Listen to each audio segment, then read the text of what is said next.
লোভের পরিণতি এটাই।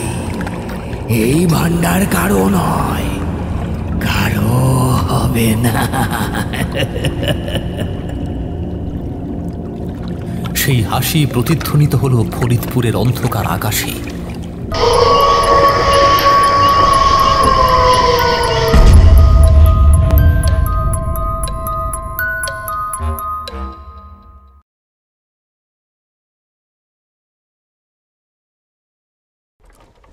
সোজা পথটা ধরে এগিয়ে যান বাবু, তাহলে একটা বাঁক দেখতে পারবেন, আর ওই বাঁক বেরুলেই ফরিদপুর গ্রাম।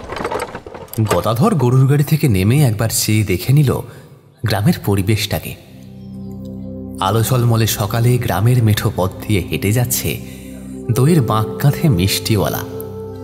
হাঁকতে হাঁকতে যাচ্ছে, মিষ্টি চাই, ভালো মিষ্টি, দই হবে, ভালো দই লাগলে বলবেন।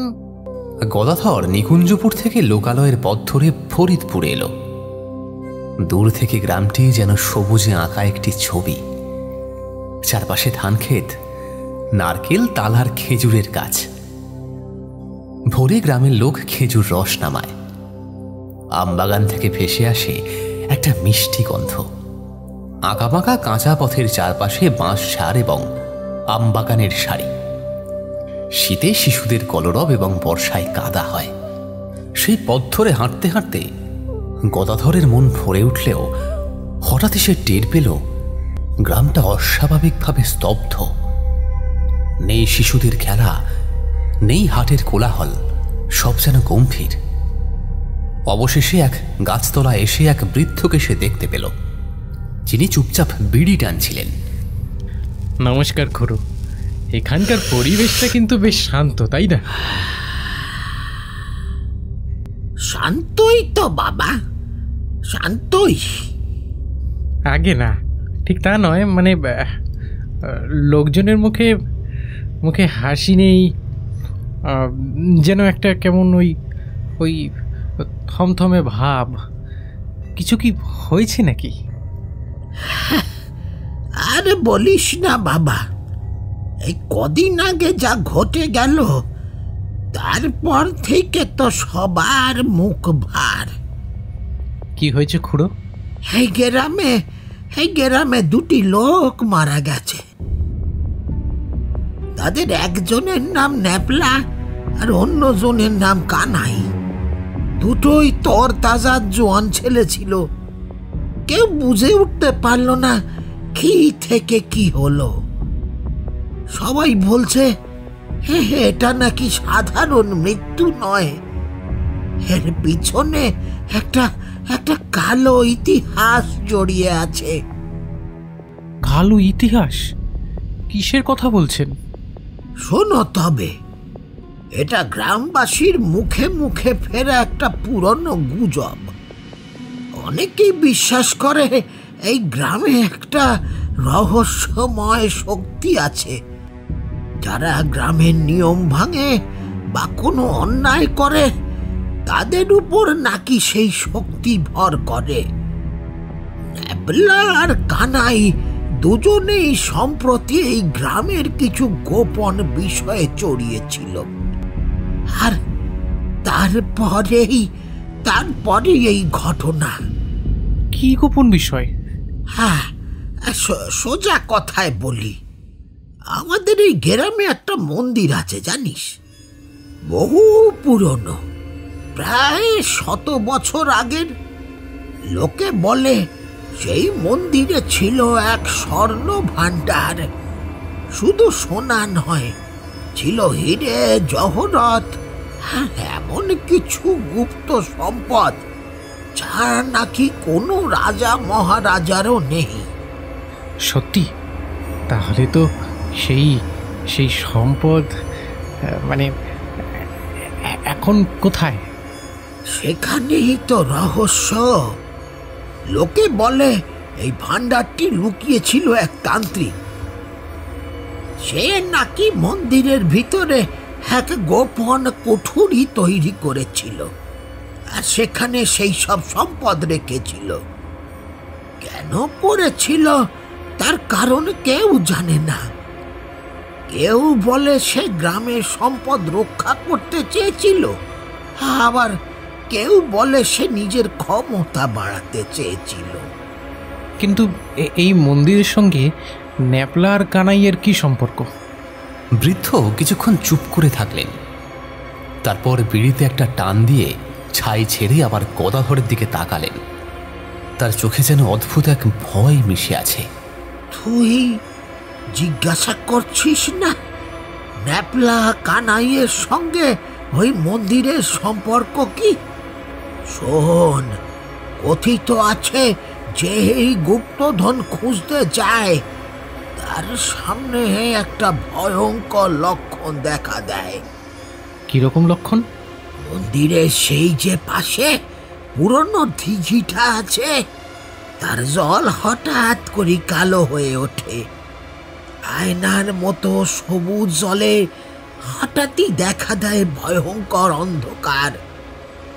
মানুষ ভাবে ওটা শুধু ছায়া, কিন্তু আসল সত্যি হলো ওই কালো হয়ে ওঠা জল মানুষকে টেনে নিচে নামিয়ে দেয়।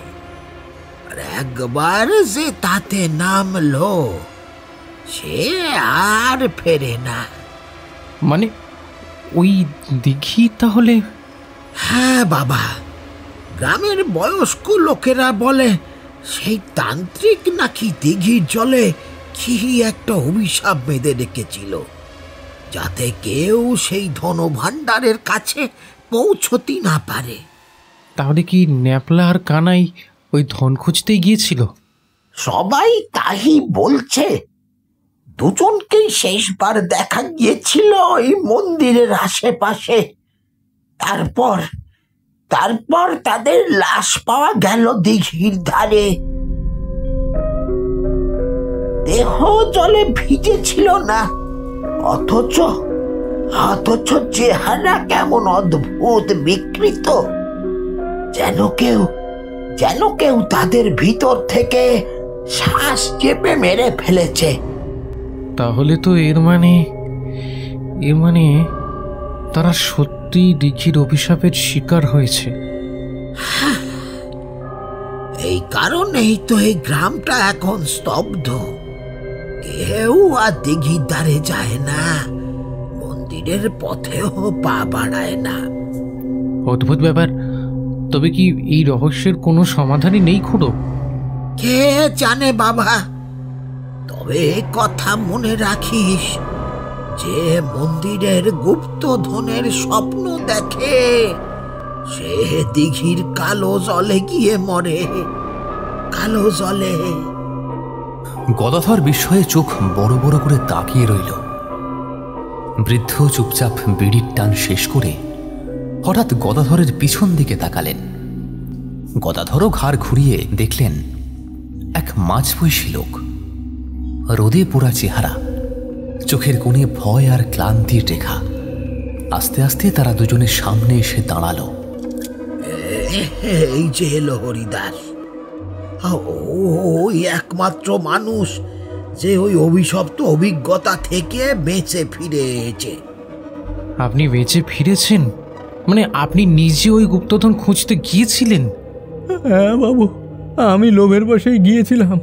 ভেবেছিলাম ধন পেলে আমার দারিদ্র দূর হবে, কিন্তু ওই দিঘির কাছে গিয়ে আমি যা দেখেছি তা আজও স্বপ্নে এসে বুক কাঁপিয়ে দেয়। কি দেখেছিলেন আপনি? দিঘির জল হঠাৎই কালো হয়ে উঠল, তারপর অন্ধকারের ভেতর থেকে একটা কাটা হাত ভেসে উঠল। হাতটা যেন কারো দেহ থেকে ছিঁড়ে নিয়ে জলে ফেলে দেওয়া হয়েছে। এই হাতটাই সবাই বলে অভিশাপের প্রতীক। কিন্তু শুধু হাত নয় খুড়ো, ওই কাটা হাতের আঙুলে ছিল একটা মোটা সোনার আংটি, আর সেই আংটি থেকে আলো বিচ্ছুরিত হচ্ছিল, যেন অন্ধকার কেটে সোনালি শিখা বেরোচ্ছে। সোনার আংটি থেকে আলো? হ্যাঁ, সেই আলো দেখেই আমার চোখ ঝলসে যাচ্ছিল। মনে হচ্ছিল আমি লাফ দিয়ে জলে পড়ে যাই। ওই আলো যেন আমার মাথা টেনে নিচ্ছিল, ঠিক যেমন শিকারকে টেনে নেয় আগুনে ঝাঁপ দেওয়া পতঙ্গ। এই আলোই অনেককে সর্বনাশের দিকে টেনেছে। ন্যাপলা আর কানাই হয়তো ওই আকর্ষণেই শেষ হয়ে গেছে। তাহলে আপনি কিভাবে বেঁচে ফিরলেন? আমি জানি না বাবু, হয়তো ঈশ্বর বাঁচিয়েছেন। শেষ মুহূর্তে আমি চিৎকার করে উঠি আর অজ্ঞান হয়ে পড়ে যাই। জ্ঞান ফিরলে দেখি আমি দিঘির ধারে মাটিতে পড়ে আছি, জল আমার গা ছোঁয়েও নি। তাই তো বলি, এ লোকের প্রাণ বাঁচা একটা আশ্চর্যের ব্যাপার। নইলে যে একবার দিঘির কালো জলে টান অনুভব করেছে, তার তো ফেরার পথ থাকে না। অদ্ভুত রহস্য। তবে মনে হচ্ছে এইসব কিছুর ভেতরেই যেন লুকিয়ে আছে আরো ভয়ঙ্কর সত্য। গদাধর চুপচাপ দাঁড়িয়ে আছে। হরিদাসের গলা তখনও কাঁপছে, বৃদ্ধের চোখে ধোঁয়া আর সন্দেহের ছায়া। বাবা, এতক্ষণ তো আমি বললুম, এবার বলতো তুই আসলে কেন এ গ্রামে এসেছিস? আমি আমি মানে পুরো ওই শুনেছিলাম ফরিদপুরের পরিবেশটা খুব সুন্দর, তাই দেখতে এলাম আর কি। সুন্দর পরিবেশ দেখতে আসলে তো হাটে ঘাটে যাবেন, মানুষের সঙ্গে মিশবেন। আপনি তো উল্টে খুঁজতে খুঁজতে এসে পড়লেন দিঘি আর মন্দিরের গল্পে। না মানে কৌতূহল বলুন, লোকের মুখে শুনে জানতে ইচ্ছে হলো তাই। না বাবা, কৌতূহল কথাটা কিন্তু ঠিক মানাচ্ছে না। তোর চোখে দৃষ্টি আর প্রশ্ন করার ভঙ্গি দেখে বুঝেছি তুই তো শুধু গল্প শুনতে আসিসনি, তোর মনে অন্য কিছু আছে। অন্য কিছু মানে? আপনি কি বলতে চাইছেন একটু বলবেন? সোজা কথায় বলি, তুই ওই গুপ্তধনের খোঁজেই এসেছিস, তাই না? তুই ভাবছিস ন্যাপলা কানাই যা পারেনি তা তুই পারবি, হ্যাঁ? না না খুড়ো, আমি আমি আমি তো এমন কিছু মানে। এমন ভান করবেন না, আমরা অভিজ্ঞ চোখে বুঝতে পারি ওই ভাণ্ডারের খোঁজে কতজন এসেছে, কতজন মরেছে। আপনার চোখের লোভ চাপা থাকলেও ধরা পড়ছে। গদাধর চুপ করে দাঁড়িয়ে রইল, কোনো উত্তর দিল না, শুধু ভেতরে ভেতরে তোলপাড় করে তার। তুই যদি আমার কথা বিশ্বাস করিস তবে শোন, ওই মন্দিরে যাবিনি, দিঘির ধারে কাছেও যাসনি, সোনা হীরের লোভে প্রাণ দিয়ে মরিসনি। এই গ্রামে যে যার মতো থাকুক, কিন্তু গুপ্তধনের দিকে নজর দিলেই সর্বনাশ নিশ্চিত। এই বলে দিলুম। আমি নিজের চোখে দেখেছি সেই কাটা হাত, সেই আলো টেনে নিয়ে যায় বুকের ভেতর। আপনি ভাবছেন আপনি বাঁচতে পারবেন? না বাবু, আপনি পারবেন না। আমি আমি তো শুধু শুধু শুনেছিলাম। শোন, আমি বুড়ো মানুষ, অনেক কিছু দেখেছি। চোখ দেখে বুঝতে পারি কে কি চাইছে। তুই যদি আমার কথায় ভরসা রাখিস তবে আজ থেকেই সব চিন্তা ভুলে গ্রাম ছেড়ে চলে যা। তুই যদি না মানিস, কাল তোর নামও ন্যাপলা আর কানাইয়ের সঙ্গে বলা হবে। এমন কথা বলে বৃদ্ধ সোজা উঠে হাঁটতে লাগলেন। হরিদাসও কিছুক্ষণ গদাধরের দিকে তাকিয়ে নিঃশব্দে পিছু নিল। গাছতলায় ধুলো জমা পথে দুজনের ছায়া মিলিয়ে গেল অন্ধকারে। না, ওরা আমাকে ভয় দেখাতে চাইছে, চাই আমি যেন হাল ছেড়ে দিয়ে চলে যাই। কিন্তু আমি গদাধর, এত দূর এসেছি শুধু গ্রামের সবুজ দেখতে নয়, রহস্য উন্মোচন করব, তারপরই আমি যাব। ওই ধন আমি উদ্ধার করবই, যাই হয়ে যাক না কেন। গদাধরের চোখে তখন এক অদ্ভুত জেদ। গ্রামের নিস্তব্ধতা তাকে ভয় দেখাতে পারল না, বরং আগুনের মতো আরো দৃঢ় করে তুলল। মন্দিরের গুপ্ত কুঠুরি, দিঘির কালো জল আর কাটা হাতের রহস্য একদিন তার সামনে খুলে ধরা দেবে, এই বিশ্বাস নিয়ে সে দাঁড়িয়ে রইল। সন্ধ্যা নামতেই ফরিদপুর গ্রাম যেন আরো গাঢ় অন্ধকারে ঠেকে গেল। হাটে কেউ নেই, ঘরে ঘরে দরজা বন্ধ, কিন্তু গদাধরের হাতে জ্বলন্ত মশাল, তার চোখে জেদার আর লোভের ঝিলিক। সে ধীরে ধীরে এগিয়ে চলল মন্দিরের দিকে। পথঘাট নির্জন, বাতাসে শিউলি ফুলের গন্ধ, আর কোথাও কোথাও পেঁচার ডাক শোনা যায়। গদাধরের পায়ের শব্দে চুপ চুপ করে শুকনো পাতা কচমচ শব্দ করে উঠছে। একসময় এসে এসে পৌঁছল মন্দিরের সামনে। মন্দির থেকে কিছুটা দূরে সেই দিঘির জল শান্ত হয়ে বইছে। কিন্তু এমন সময় একটা কাণ্ড ঘটল যা সম্পূর্ণ অপ্রত্যাশিত বলে মনে হলো তার। আশেপাশে কেউ ছিল না, কিন্তু কোত্থেকে ভেসে এলো একটা কথা।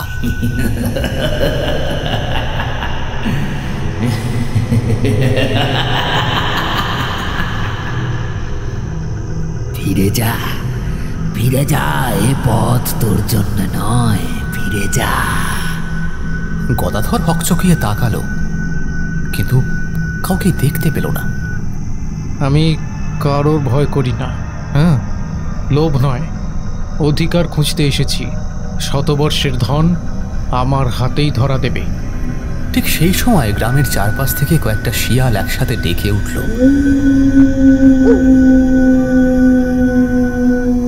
মশালের আলোয় গদাধরের মুখে একটুও ভয় নেই। সে এগোতে থাকে। হঠাৎ প্রচণ্ড শব্দে একটা শুকনো গাছের ডাল ভেঙে পড়ল তার পায়ের ঠিক সামনে। মশালের আগুন এক মুহূর্তে কেঁপে উঠল। কে আছিস? সামনে আয়। আর তখনই গাছের আড়াল থেকে ভেসে এলো এক কর্কশ ধ্বনি। গদাধর মশালের আলো উঁচু করে ধরতেই দেখতে পেল একটা কঙ্কাল মাথার খুলির ফাঁকা চোখ দিয়ে তাকিয়ে আছে তার দিকে। গায়ে লাল বসন জড়ানো, যেন রক্তে রঙিন। ফিরে যা মূর্খ, যে এখানে এসেছিল সে মরেছে, তুইও মরবি। আমি মরতে আসিনি, ধন নিতে এসেছি। তুই যদি সত্যি কিছু রক্ষা করিস তবে আমাকেও আটকাতে পারবি না। লোভ মানুষকে গ্রাস করে, তুইও তার বাইরে নয়। থাম, থাম, নইলে অভিশাপ থেকে রেহাই পাবি না। যতই ভয় দেখাস না কেন, আমি আর থামছি না। গুপ্তধন আমি উদ্ধার করবই। গদাধর এগিয়ে গেল। কঙ্কাল হাহাকার করে ভেঙে পড়ল মাটিতে।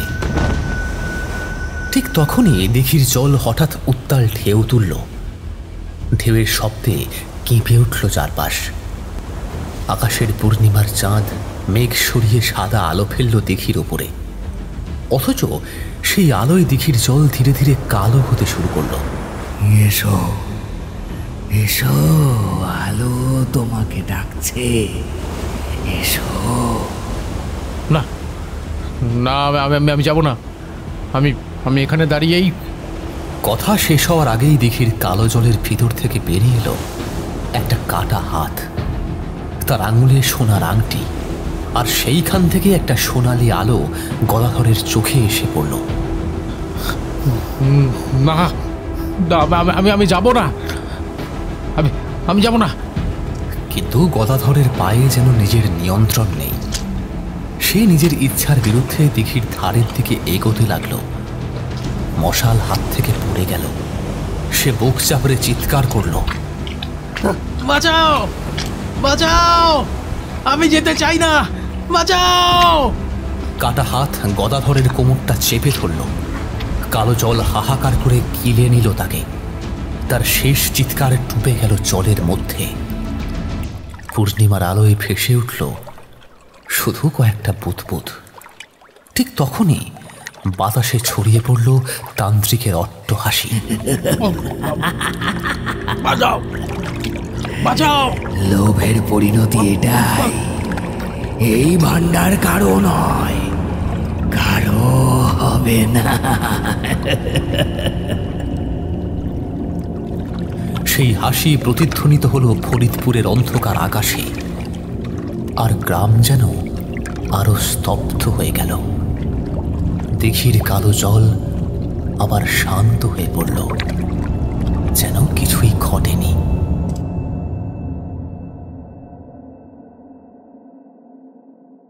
আমাদের এই গল্প যদি আপনাদের ভালো লেগে থাকে তাহলে অবশ্যই লাইক করবেন এবং শেয়ার করে কমেন্ট করতে ভুলবেন না। যারা চ্যানেলটিতে নতুন তারা অবশ্যই সাবস্ক্রাইব করে পাশে থাকা বেল আইকনটি টিপে শুধু নোটিফিকেশন বাটনটি অন করে দিন, যাতে আমাদের গল্পের পরবর্তী আপডেট সবার আগে আপনার কাছে পৌঁছে যায়। ধন্যবাদ।